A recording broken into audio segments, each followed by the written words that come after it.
Marseille est la doyenne des villes françaises et son port le plus ancien du pays. Elle portait le nom de Massilia et fut fondée par des marins grecs venus de la cité de Phocée. En 1855, Marseille construit de vastes docks avec le bassin impérial et au nord, le bassin Napoléon. La surface passe de 28 à 72 hectares. La longueur totale du quai va atteindre la taille impressionnante de 15 km. En 1870, le port de Marseille est le quatrième plus important port au monde après ceux de Londres, Liverpool ou New York. Il faudra attendre la fin de la guerre pour qu'il continue sa formidable expansion. Quand la France est envahie pendant la Seconde Guerre mondiale, les troupes allemandes vont construire une impressionnante base de sous-marins en plein milieu du port de Marseille. Le bâtiment est toujours debout après plus de 60 ans et ses murs impressionnants servent maintenant d'abri aux nombreux pigeons qui ont élu domicile à l'intérieur. Le bâtiment est tellement impressionnant que sa démolition serait trop coûteuse. Les responsables du port autonome de Marseille ont donc décidé d'en interdire l'accès tout en conservant l'édifice. Le constat d'après-guerre est hallucinant. Il y a plus de 176 navires qui ont été coulés et les passes sont obstruées. Pour les Alliés, qui continuent l'offensive, il faut rapidement dégager la rade. C'est à coup d'explosifs que les épaves vont être dégagées. Même le vieux port va renaître de ses cendres grâce à une brèche de 80 mètres taillée dans les tôles des épaves près du fort Saint-Jean. Si les infrastructures des quais de Fos sont dédiées aux géants des mers qui transportent plusieurs milliers de conteneurs, le port de Marseille se réserve le transport dans tout le bassin méditerranéen. En plus du transport de marchandises, le port de Marseille est aussi un des grands terminaux du transport de passagers à destination de la Corse et des pays d'Afrique du Nord. Longtemps fermé au public, le port de Marseille a récemment ouvert une partie de ses quais aux pêcheurs. C'est au bout de la digue, face au palais du Pharaon, qu'ils peuvent venir poser leurs lignes. Ils sont ainsi aux premières loges pour voir entrer au port les grands paquebots qui reviennent chargés de passagers. Mais le port de Marseille, c'est aussi un lieu où des navires viennent finir leur vie et où ils seront démantelés.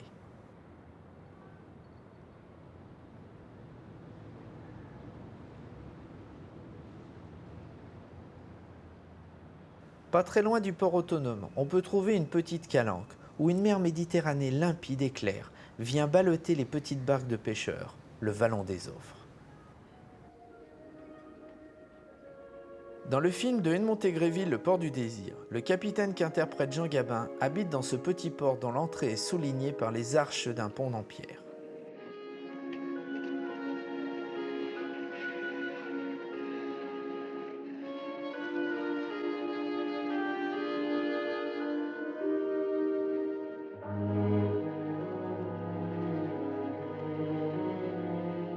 Cette petite anse où viennent se réfugier les pointus, ces barques de pêcheurs, au pied des fameux cabanons, possède un charme typiquement méridional.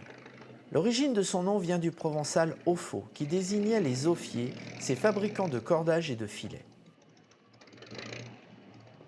Aujourd'hui, ce lieu est devenu un endroit touristique où de nombreux restaurants vous accueillent pour vous faire déguster la fameuse bouillabaisse de Marseille.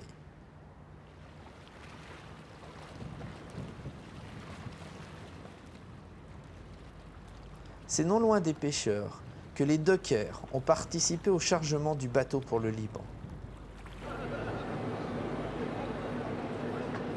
Vous avez derrière vous un bateau qui va être chargé de toutes les solidarités du département et du plan national, mais notre association, qui est l'association française d'amitié et de solidarité avec les peuples d'Afrique et de Méditerranée, dans le cadre de cette démarche de solidarité, a essayé en tous les cas d'apporter sa pierre à cette solidarité. Les dockers de ce port sont adhérents à notre association et croyez-moi que s'ils n'étaient pas là, nous ne pourrions pas mener ces campagnes de solidarité parce qu'ils se mettent à disposition de l'association pendant leurs heures de repos. Bon, actuellement derrière moi, donc, il y a de la réception de marchandises. En fait, ce sont que des lots humanitaires qui ont été reçus par la main-d'œuvre docker sur ce poste à quai-là. Le poste à quai où actuellement travaille le navire. Donc la marchandise est acheminée donc, par camion, stockée dans l'hangar. et après reprise par les dockers, donc sur des remorques roulantes qui rentrent dans le navire et redépotées ensuite. Toute la marchandise qui est envoyée au Liban est envoyée non pas dans un conteneur mais directement sur le navire. Les dockers mettent régulièrement leur expérience et leur volonté d'entraide au service des associations d'aides humanitaires. C'est bénévolement qu'ils vont prendre sur leur temps de repos pour s'occuper du chargement du matériel de première nécessité à destination des populations du Liban.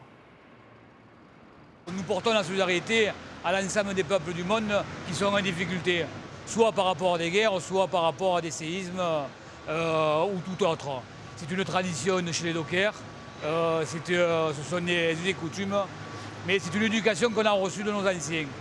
On n'a pas l'habitude de porter la solidarité. Et la solidarité, dans la bouche d'un docker, n'est pas un vain mot. C'est une réalité de tous les jours. Depuis 1955, époque où fut tourné le film Le Port du Désir, beaucoup de choses ont évolué au sein même du port. Ces infrastructures étaient insuffisantes pour accueillir les bateaux de marchandises toujours plus nombreux. Il sera donc créé à quelques encablures de là un immense port industriel, Fos-sur-Mer. En fait, ils n'ont pas la même vocation. Fos gère les lignes mondiales, on va dire, et Marseille gère essentiellement les lignes de la Méditerranée qui sont, par quantité, on va dire, plus faibles en conteneurs. Depuis les bateaux à voile, le chargement des marchandises s'est énormément modernisé et les conteneurs sont maintenant transbordés grâce à des grues géantes. C'est en 1968 que le premier conteneur arrive au port de Marseille. Depuis, il est devenu l'un des plus importants terminals européens pour les porte-conteneurs.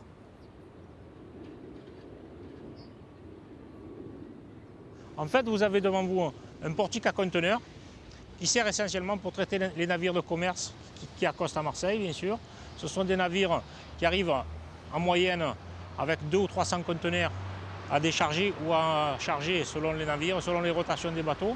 Ensuite, selon l'empattement des navires, on peut mettre 1 ou 2 portiques pour traiter les navires.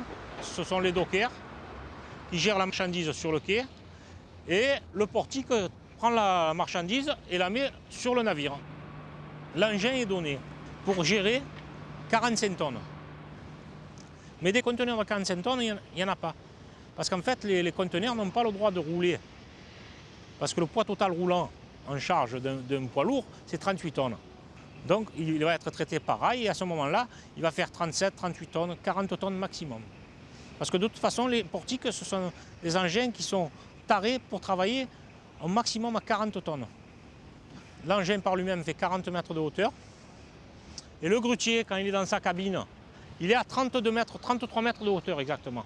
Ces engins de levage comme ça sont donnés par le constructeur à une moyenne de 20 conteneurs à l'heure. Après, ce n'est pas une théorie, une science exacte, je dirais, parce que ça dépend du navire, ça dépend des chauffeurs, ça dépend du nombre de conteneurs. On peut traiter par moment dans la vacation, on va pouvoir traiter 30 à 35 conteneurs heure. Et par moment, on va en traiter 10. Je veux dire, en moyenne, on arrive à traiter sur une vacation une moyenne entre 100 et 120 conteneurs en 6 heures de travail. Aujourd'hui, le port autonome de Marseille, c'est presque 100 millions de tonnes de marchandises qui transitent par ses quais et plus d'1,8 million de voyageurs qui transitent par la cité phocéenne sous le regard bienveillant de Notre-Dame de la Garde.